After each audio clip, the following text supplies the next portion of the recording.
Para quem não me conhece, né, meu nome é Maria Auxiliadora, sou mais conhecida como Dodora.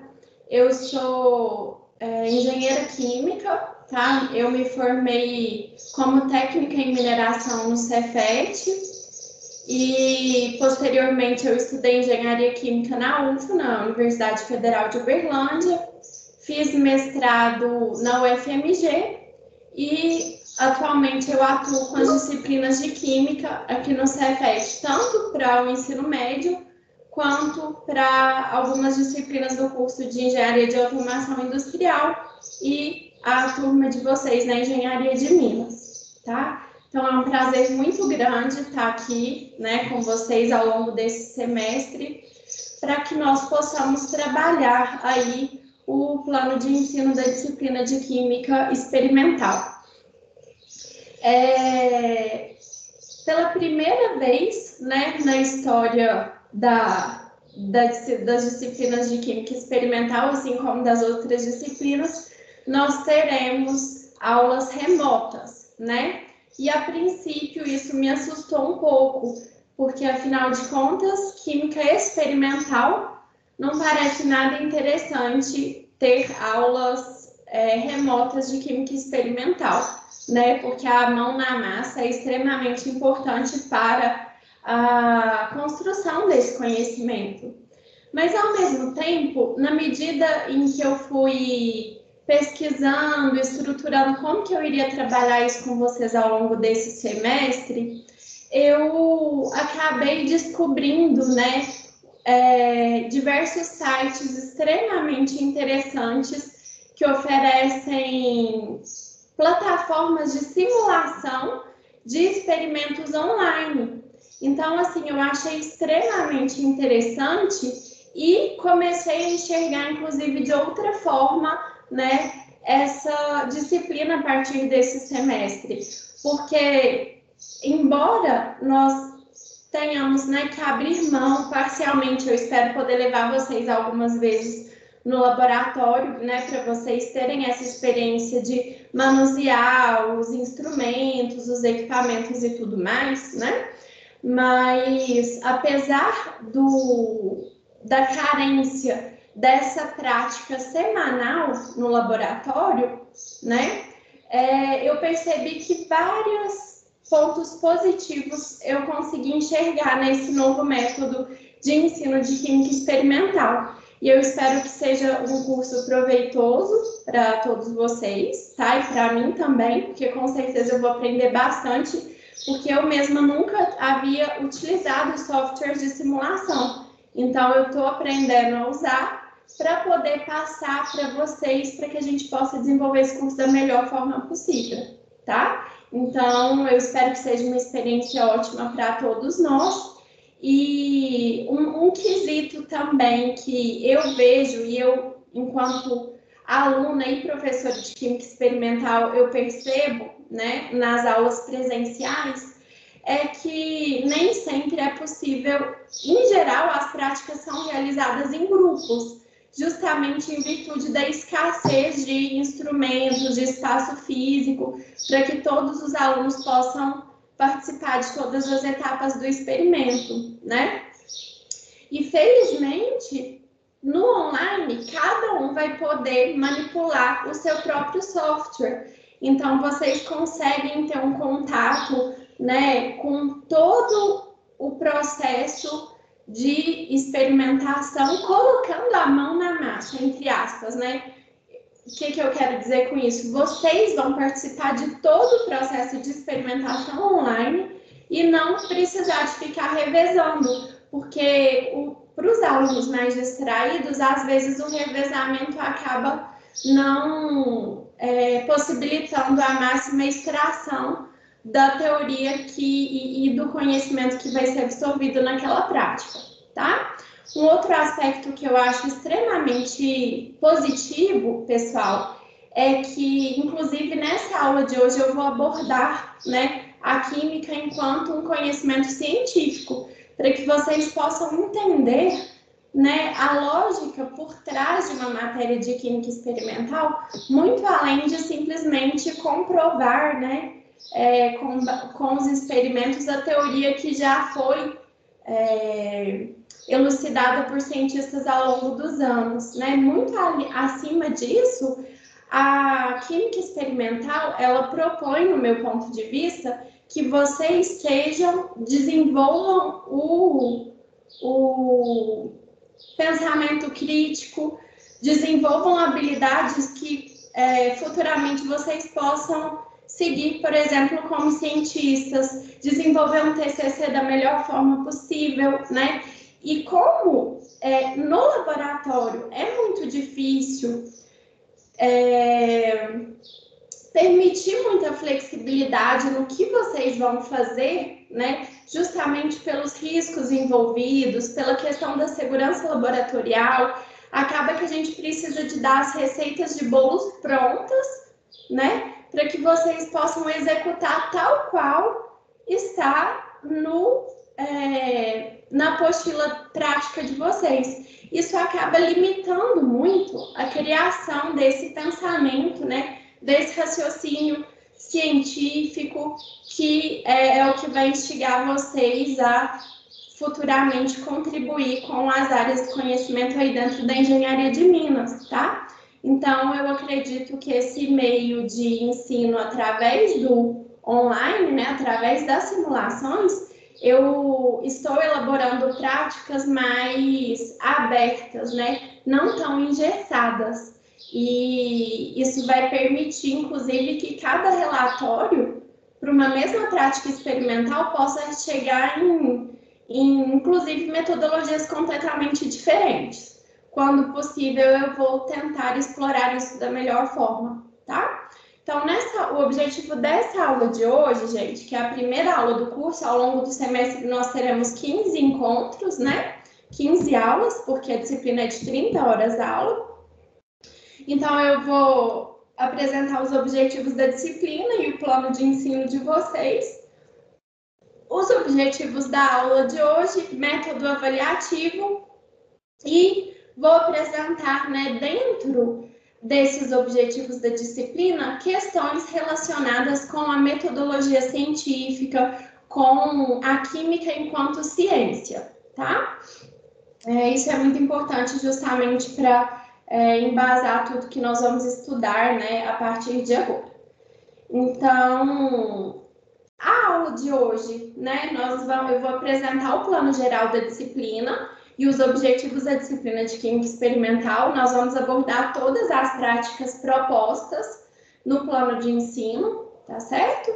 Vou apresentar a distribuição de pontos ao longo do semestre letivo, a Química enquanto ciência, estimular e motivar vocês apresentando o papel da experimentação, não somente como simples método de compreensão da teoria, como também como ferramenta crucial e indispensável para a expansão das fronteiras do conhecimento científico, tá certo?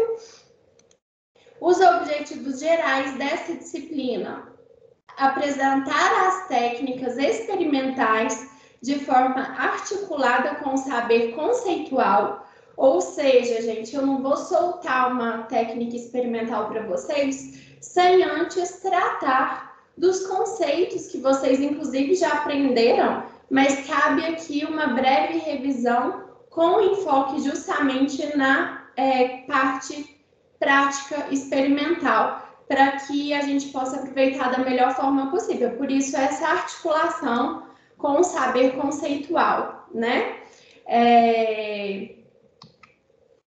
De forma articulada com o saber conceitual e a análise de situações-problema, favorecendo a aprendizagem e o desenvolvimento cognitivo dos alunos. Espero que ao final do semestre a gente tenha cumprido bem com essa proposta aí. Com relação à distribuição dos pontos da disciplina, pessoal, nós vamos ter dois tipos diferentes de métodos avaliativos, tá? Eu não vou trabalhar com provas com vocês. Nós vamos ter relatórios das práticas experimentais. Os relatórios, como a turma é bem pequenininha, são apenas 10 alunos, eu vou cobrar esses relatórios individuais, até porque não faz sentido né, eu acho que eu estaria limitando muito o desenvolvimento de vocês se eu cobrasse isso em grupo de forma online, porque fica inviável, né? Nem todos os alunos ainda vão poder encontrar. É claro que as discussões são sempre bem-vindas, mas cada um vai desenvolver o seu trabalho individualmente. E também vou intercalar com quizzes teóricos, ou seja, questões fechadas de múltipla escolha, que eu vou disponibilizar nessa plataforma aqui, Socrates, estão vendo? Que vocês conseguem baixar ou na Apple Store ou no Google Play, né, no Play Store do dispositivo móvel de vocês. Eu sempre vou disponibilizar tanto os relatórios quanto os links para acesso às atividades de quiz pelo Siga. E todos vão ficar disponíveis por 7 dias para vocês fazerem, tá? A distribuição de pontos, gente, o que eu fiz? São 15 aulas. 100 pontos dividido por 15 daria 6 e uns quebrados. E aí eu arredondei para 7, de forma que ao final do semestre eu vou ter distribuído 105 pontos, então vocês vão ter 5 pontos de bônus. Então, quem perder, porventura, uma atividade sem justificativa, não vai ser, né, tão penalizado, porque 5 pontos equivale a mais de 60% de 7, né? 6 vezes 7, 42, então vocês vão estar aí nessa atividade com 70%, né? 5 pontos de bônus. Então, 7 vezes 7, 49, uns 70% aí de média, mesmo que perca atividade, né, em função desse bônus aí. Agora, eu recomendo, gente, que se perdeu alguma atividade, teve algum problema grave de saúde que não pôde fazer em 7 dias, né, me mande a justificativa para que eu possa liberar para vocês, tá?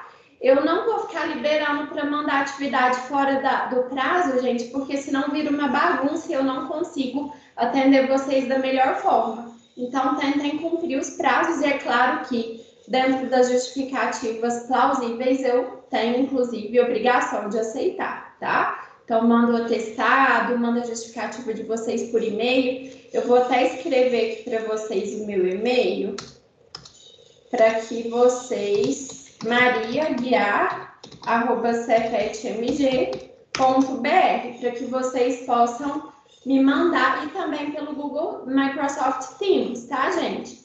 Eu adoro o Teams, não vamos mexer com o WhatsApp, porque senão vai bagunçando muito. Se a gente diversifica muito o meio de comunicação, ao invés de facilitar a nossa vida, acaba dificultando, porque a informação fica muito dispersa, né? Então, nós vamos utilizar o e-mail institucional, vamos utilizar o Teams e vamos utilizar, né, o Siga do Cefet.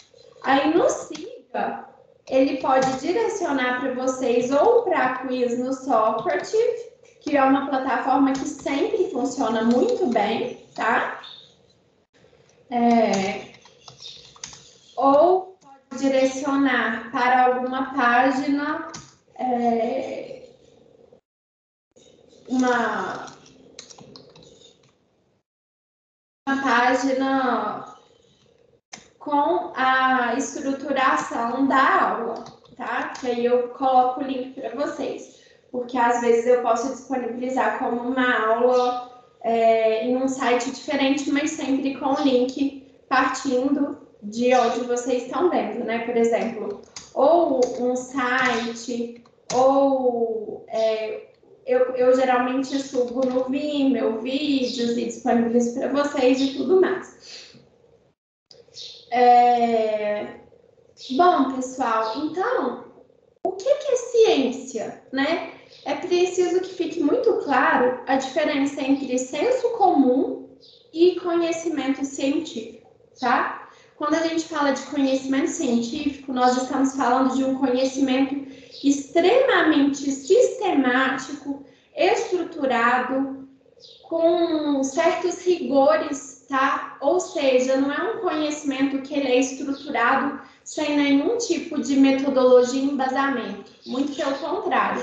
O conhecimento científico, ele tem princípios e bases muito bem estabelecidas. Portanto, para que a gente desenvolva bem esse conhecimento enquanto cientistas, enquanto estudantes de uma disciplina de laboratório, nós precisamos conhecer muito bem o que está por trás do método científico, né? E o que seria essa ciência. Porque no senso comum, o conhecimento ele pode ser estruturado ao acaso, né? Ele não precisa nem de ser estruturado racionalmente, como, por exemplo, os ditados populares. Isso aí vai passando de geração em geração de forma extremamente aleatória, sem nenhum tipo de embasamento. Não há necessidade de uma racionalidade por trás desse conhecimento, né? Já o conhecimento científico não, ele é extremamente inteligente, inclusive, né? Então, nós vamos tratar um pouquinho do que constitui, né, esse conhecimento científico. Primeira coisa, gente, a ciência, ela não está relacionada somente, por exemplo, com a química e com a física, né? Existem várias áreas diferentes dos saberes que estão desenvolvidas através do conhecimento científico. Só que, de acordo com as peculiaridades de cada área, o método científico utilizado para a estruturação racional desse conhecimento se torna diferente, tá?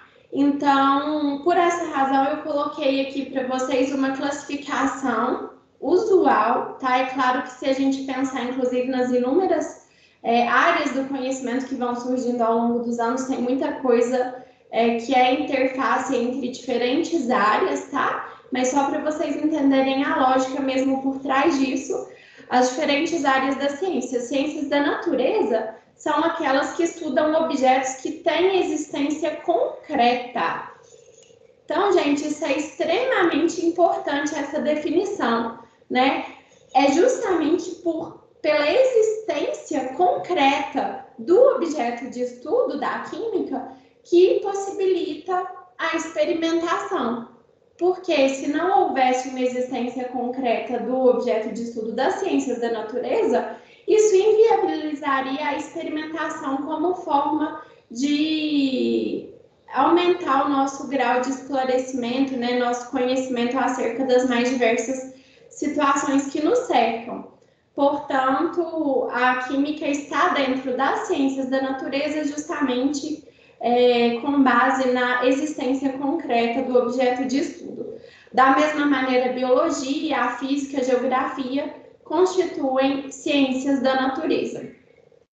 Já as ciências humanas, é claro que a geografia tem uma interface muito grande com as ciências humanas, né, gente? Então, veja bem que em alguns aspectos é impossível estudar a geografia também, né? Com esse viés aí da experimentação. As ciências humanas são aquelas que estudam aspectos relacionados com o comportamento humano. Já as ciências formais recebem esse nome porque seus objetos de estudo não têm existência concreta. Por exemplo, a matemática e a lógica, né?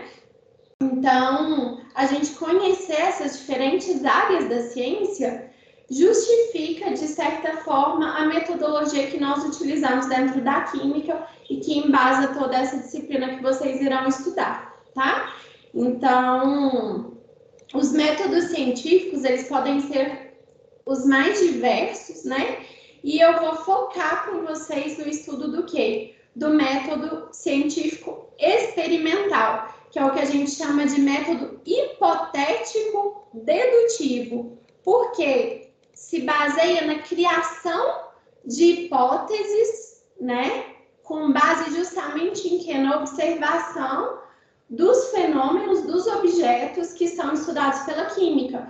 Então, ela é muito palpável, porque tudo ao nosso redor, tudo na natureza, né, no universo, envolve a química de alguma forma.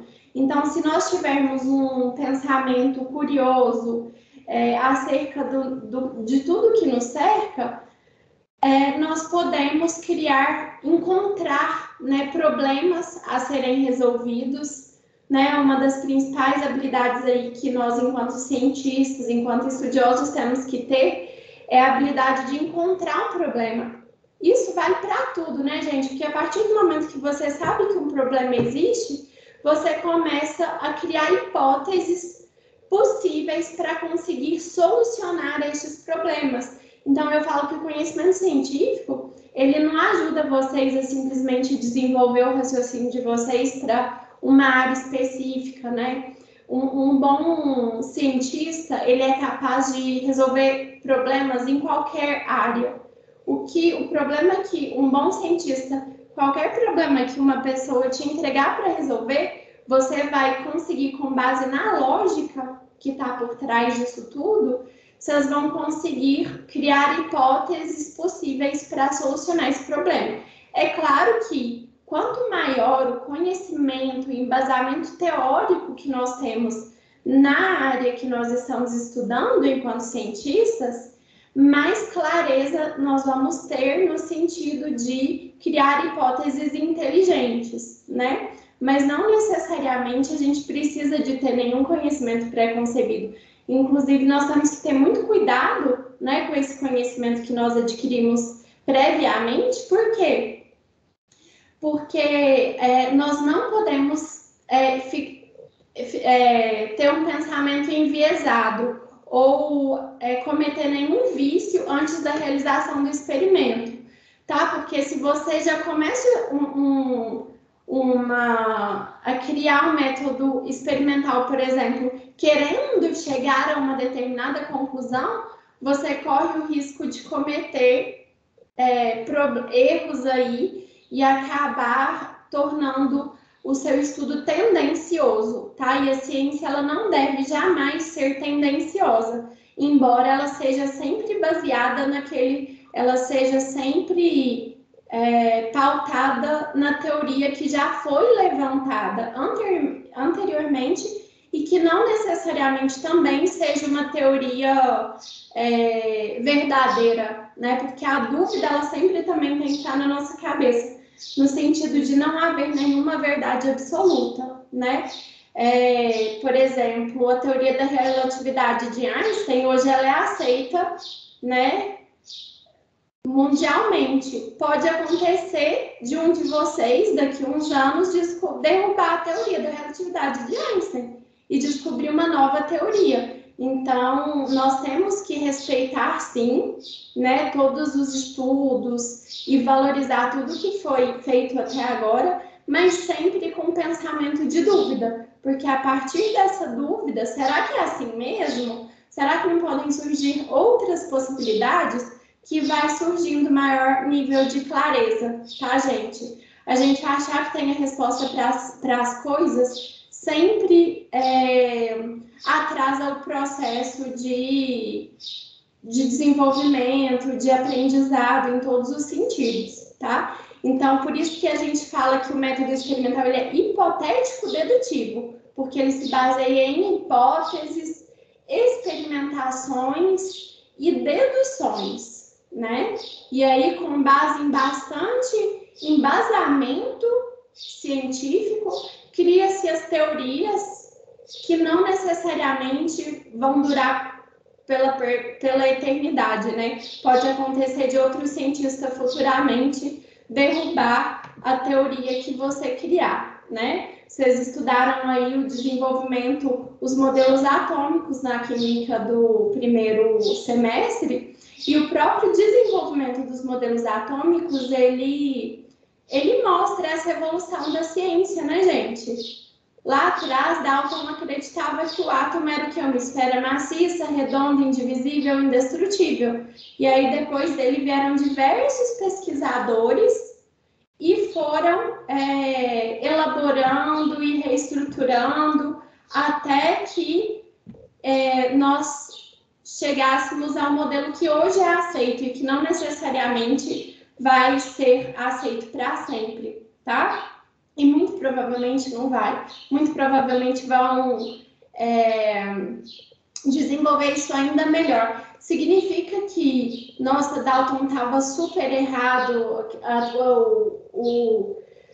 o estudo dele foi péssimo? Não. Para a época, gente, já foi uma evolução muito grande, né? E ele já contribuiu bastante.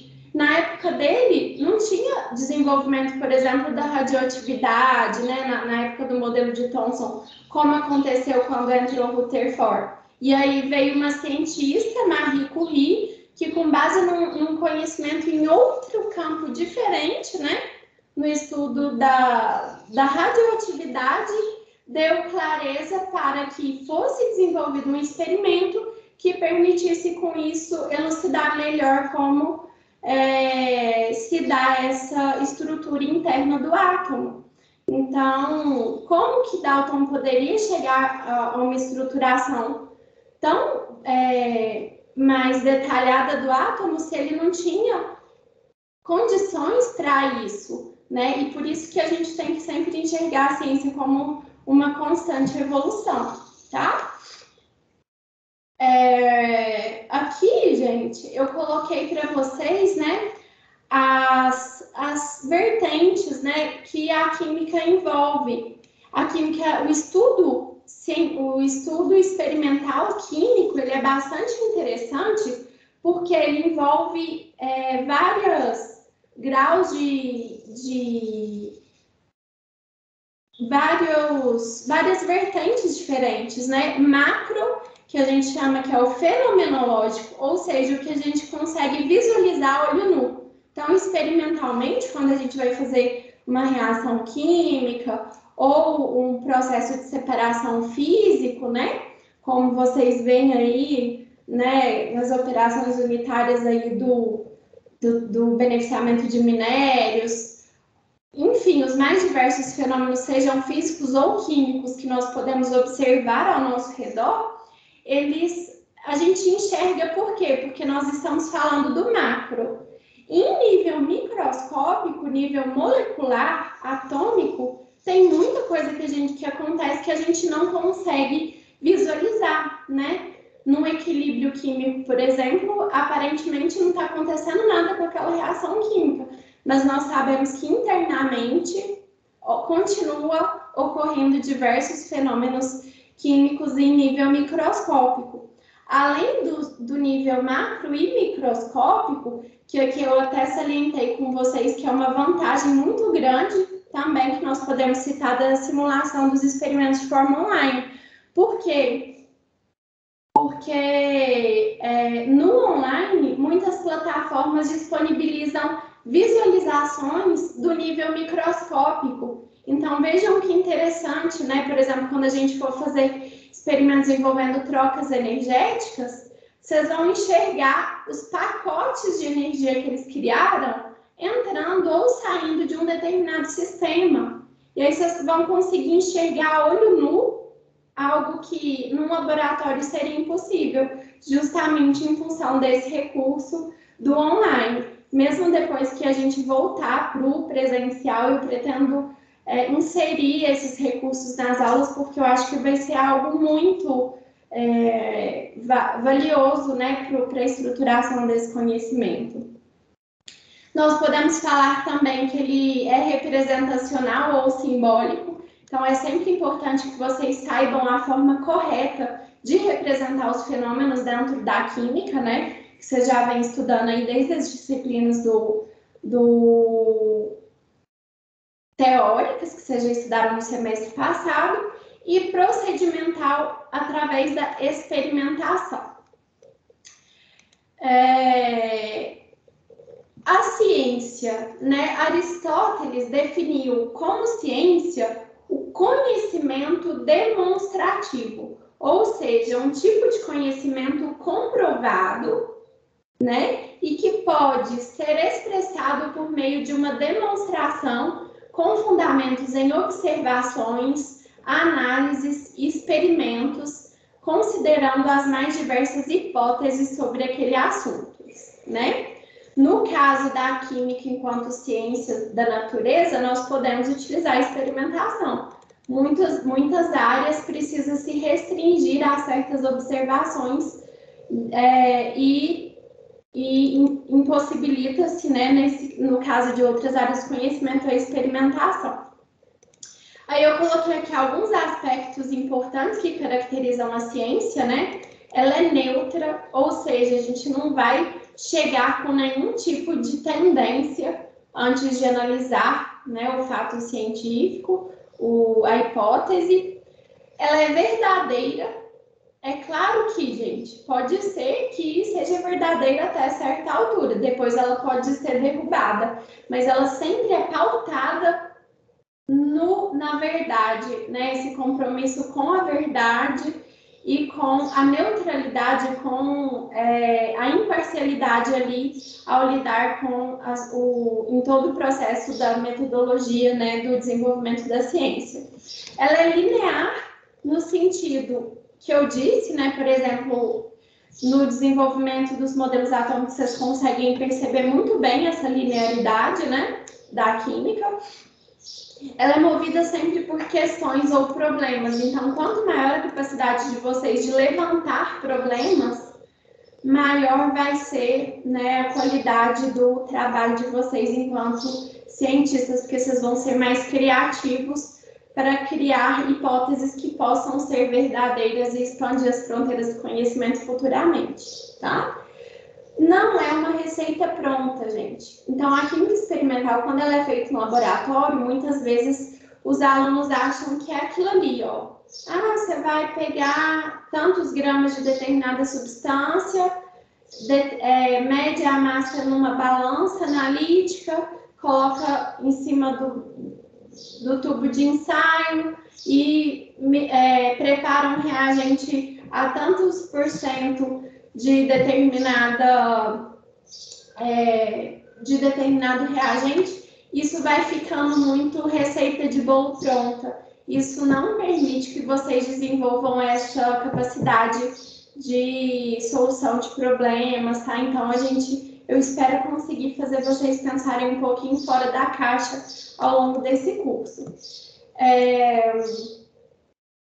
A ciência, ela considerar o conhecimento prévio do aluno, né? Então, lembrem-se, gente, que vocês já pensaram que se nós tivéssemos que começar a estudar o átomo lá de trás, como se Dalton, Thomson, Rutherford, enfim, todos os cientistas não tivessem existido, vocês acham que a gente iria conseguir evoluir, né? Que bom que nós temos conhecimento prévio disponível na literatura, nas revistas científicas. Quanto mais vocês lerem e estudarem, maior a capacidade de vocês de conseguir trazer inovação para aquela área, tá? Então, por mais que esse conhecimento tenha que ser ele tem que ser imparcial, né? Ele não pode ser parcial, tendencioso. Nós temos sim que considerar um conhecimento prévio.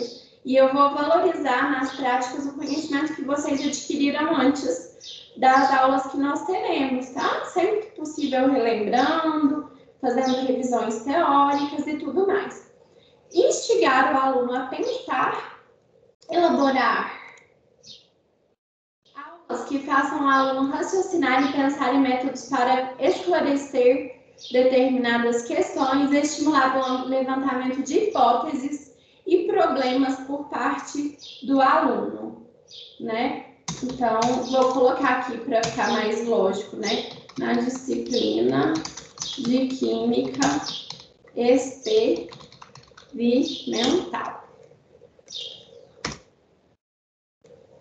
Então, nós vamos tentar abordar, né, essas questões inerentes à ciência da melhor forma possível nessa disciplina. Quais são as características principais de um bom cientista, né?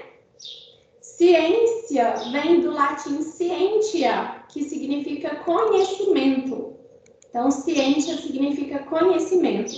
Por isso, é correto dizer que você tomou ciência de algo, ou seja, você tomou conhecimento de algo, né? O conhecimento experimental, ele é um conhecimento estruturado com base nas experimentações. O bom cientista, ele é capaz de observar tudo ao seu redor de forma neutra e desintencionada, tá?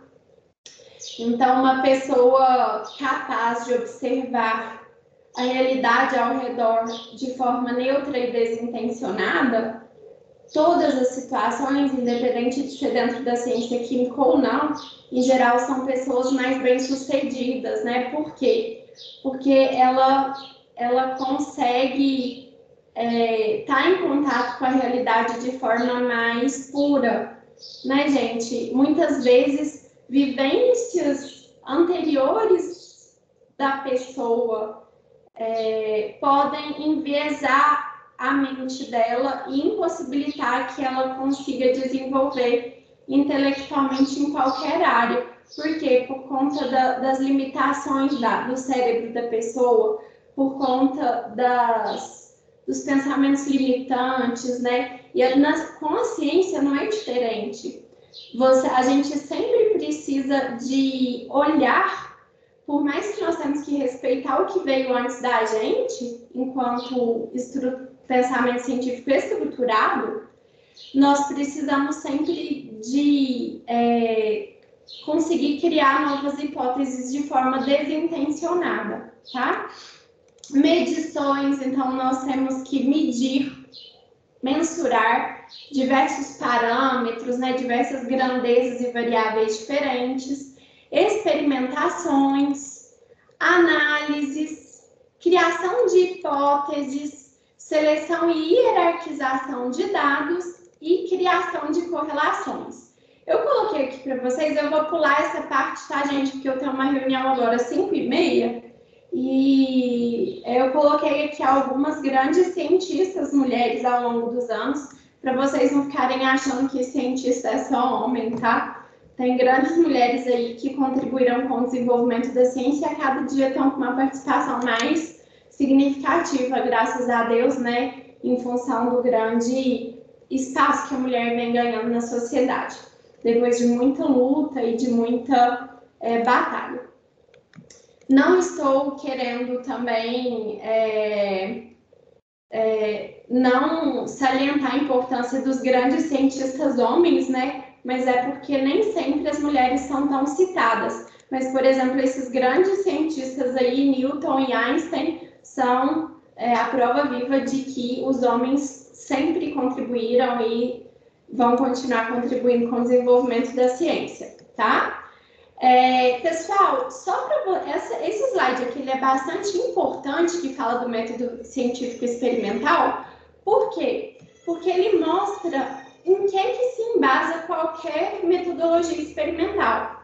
Então, aqui, ó, primeiro, observação, ou seja, a observação dos objetos de estudo que estão ao nosso redor, né? Depois, criação de problemas, né, de hipóteses explicativas. Uma vez que você tem um problema, você consegue criar várias hipóteses diferentes que possam, de certa forma, ajudar a elucidar melhor esse problema. Com base nessas hipóteses, nós realizamos experimentos, e aí entra o pensamento lógico mais uma vez. Quais metodologias experimentais existentes podem me ajudar a testar essas hipóteses? Eu posso determinar vários parâmetros físicos, químicos diferentes, né? E selecionar os parâmetros mais adequados para o estudo em questão é um papel extremamente importante também. Se eu dou uma receita de bolo pronta para vocês, pesar isso, preparar tal solução, eu não vou estar ajudando vocês a desenvolver a capacidade de criar metodologias experimentais capazes de solucionar questionamentos, tá? Utilizar hipóteses mais bem-sucedidas para formular teoria. Depois que a gente cria os experimentos, analisa os resultados, a gente analisa racionalmente os resultados e estabelece correlações entre eles que podem ou não se transformar em uma teoria, né? Ou, se a gente não chegar a conclusão nenhuma, tem que reformular novas hipóteses novos métodos científicos para poder tentar expandir uma fronteira do conhecimento. Quando a gente fala expandir, significa o quê? Contribuir com algo além do que todos os pesquisadores anteriormente já fizeram, tá? Aqui no Brasil, uma crítica muito grande que se tem feito é que a ciência tem sido banalizada, né? Os pesquisadores vêm sido avaliados não pela relevância dos trabalhos que eles desenvolvem, mas sim pelas quantidades de trabalhos publicados. Então, você publica milhares de artigos, centenas, dezenas de artigos ao longo do ano, mas se você for analisar a relevância de algum artigo no sentido de estar contribuindo com a expansão da fronteira do conhecimento, você acaba chegando à conclusão de que você não contribuiu em nada, tá? E, infelizmente, no Lattes, a classificação da CAPES, ela considera justamente a quantidade, não a qualidade disso, tá? Então, é uma crítica importante a ser considerada. Essas teorias que são criadas com base nas experimentações, pessoal, elas podem ser tanto leis teóricas, que são as leis, como o próprio nome diz, elas em geral são universais, né? Até que se quebre algum paradigma, por exemplo, no caso aí que eu estou exemplificando aqui de teoria da mecânica de Newton, que acreditava-se ser universal, né? Mas aí veio a teoria da relatividade de Einstein e derrubou isso. Se a gente pensar no universo, a gente não pode imaginar que o Sol seria que a gravidade estaria relacionada com a distância necessariamente entre o Sol e os outros planetas, né? Então, com base na observação aí da velocidade da luz, com base na capacidade de observação de Einstein, ele começou a criar hipóteses e a dar um grande salto aí em termos de evolução da ciência. Mas veja que as leis, né, de Newton, elas para várias situações elas são aplicáveis, tá? Quando a gente fala de leis teóricas, elas são mais abrangentes, tá? Já as leis empíricas se baseiam em situações muito específicas, experimentais. Por exemplo, eu vou lá no laboratório, crio um experimento qualquer e, com base na correlação que eu vou criar, por exemplo, eu crio equações, correlações entre as variáveis dependentes e independentes dentro das mais diversas possibilidades de correlações que a estatística oferece, por exemplo, nós podemos criar leis empíricas que podem se adequar muito bem a determinadas condições experimentais. Mas quando você vai reproduzir essas leis, você precisa de trabalhar em condições semelhantes com as condições experimentais com as quais essa primeira foi criada, tá? Então, é muito importante, gente, que nos relatórios, né, na metodologia científica, vocês deixem muito claros as condições experimentais de realização do experimento, a marca das vidrarias, as marcas dos equipamentos, o tipo de reagente utilizado, porque quando alguém for reproduzir, ele vai conseguir reproduzir se tiver naquelas condições perfeitas, tá? E, principalmente, quando a gente trata de leis empíricas, se você mudar, às vezes, algum detalhe do experimento, você já não vai conseguir reproduzir. Então, as leis teóricas, elas são mais abrangentes e permitem maior extrapolação, tá? Gente, faltam 3 minutos para minha reunião. Eu ia falar com vocês também sobre metodologia científica, ia falar na próxima aula sobre unidades e sistemas de medida e materiais de laboratório. Só que eu vou deixar para a próxima aula também essa parte de metodologia científica, porque isso é muito importante para que vocês possam elaborar os relatórios de vocês da melhor forma, tá? Bom, pessoal, eu vou deixar disponível no Siga já um quiz valendo 7 pontos relativo à aula dessa semana. Então, façam da melhor forma que vocês conseguirem. E é isso, pessoal. Semana que vem nós nos encontramos de novo, viu? Aí essa atividade vocês podem desenvolver ao longo da semana, esse quiz. Ele vai estar relacionado com essa parte teórica que nós estudamos hoje, tá certo? Eu peço desculpas que não vai dar tempo de dar uma abertura para vocês falarem, né, interagirem mais, mas a gente deixa isso para a próxima aula, combinado? Ok. Gente, obrigada pela presença de vocês. Eu vou lançar a chamada com base na lista de alunos do relatório do Microsoft Teams, tá bom? Sem problema. Beleza, boa semana para vocês, pessoal. Muito obrigado, para você também. Tchau. Boa tarde, doutor. Boa tarde, tchauzinho. Com Deus. Com Deus também.